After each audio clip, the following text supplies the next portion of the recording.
안녕하세요. 제니 머리소스의 김소진입니다. 성공하는 남자가 가지고 있었던 디테일 중에서 오늘은 이직에 대해서 이야기 나눠보도록 하겠습니다.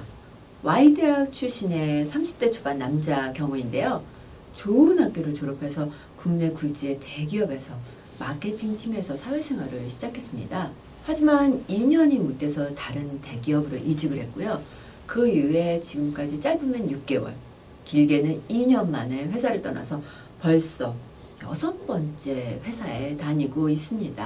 왜 이렇게 자주 이직을 했느냐라고 물으니까요.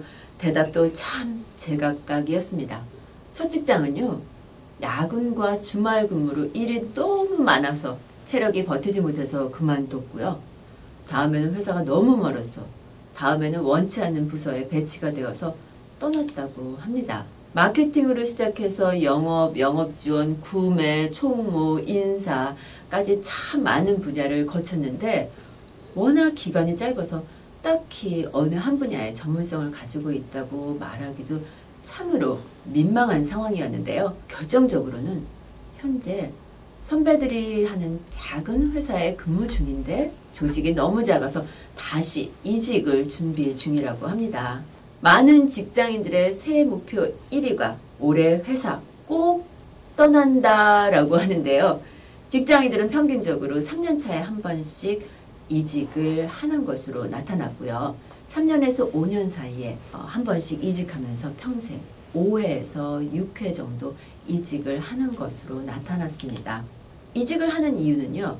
연봉이 낮아서, 기업의 비전이 없어서, 상사나 동료와 잘 맞지 않아서라고 하는데요. 역시 잦은 이직은 독이 되기도 하죠. 대기업에서 주로 스카우트를 할 때 이직을 자주 한 사람은 선호하지 않는데요. 이직을 많이 했다라고 하면 해당 분야의 전문성이 얕거나 조직 적응력이나 충성도가 낮은 사람으로 판단하기 때문입니다. 성공하는 남자는요. 함부로 이직하지 않습니다. 그들이 이직을 결심할 때는요.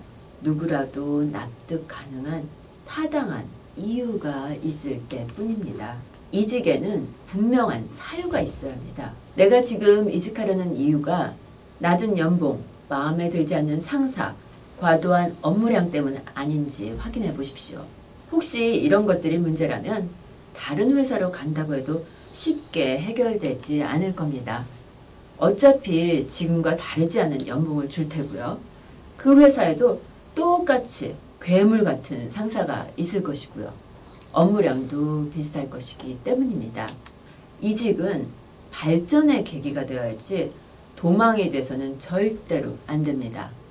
문제가 있을 때 그로부터 도망가기보다는요. 이겨내고 극복하는 방법을 찾는 것이 장기적으로 여러분의 인생에 도움이 될 겁니다. 그래도 지금보다 훨씬 높은 연봉을 제안한다면 어떻게 해야 하냐고요? 물론 거절하기 쉽지 않을 텐데요. 회사에서 높은 연봉을 줄 때는 반드시 그만한 이유가 있습니다. 지금 받는 연봉보다 높게 받는 만큼 당연히 업무 강도는 강해지겠죠? 직장인들이 가장 부러워하는 억대 연봉자들은 근무 시간 8시간 이외에 거의 매일 추가 근무를 하고요. 주말에도 업무나 그와 관련된 곳에 시간 투자를 한답니다. 이렇게 연봉은요. 받는 만큼 반드시 자신의 희생이 따른다는 것을 기억해야 하겠죠.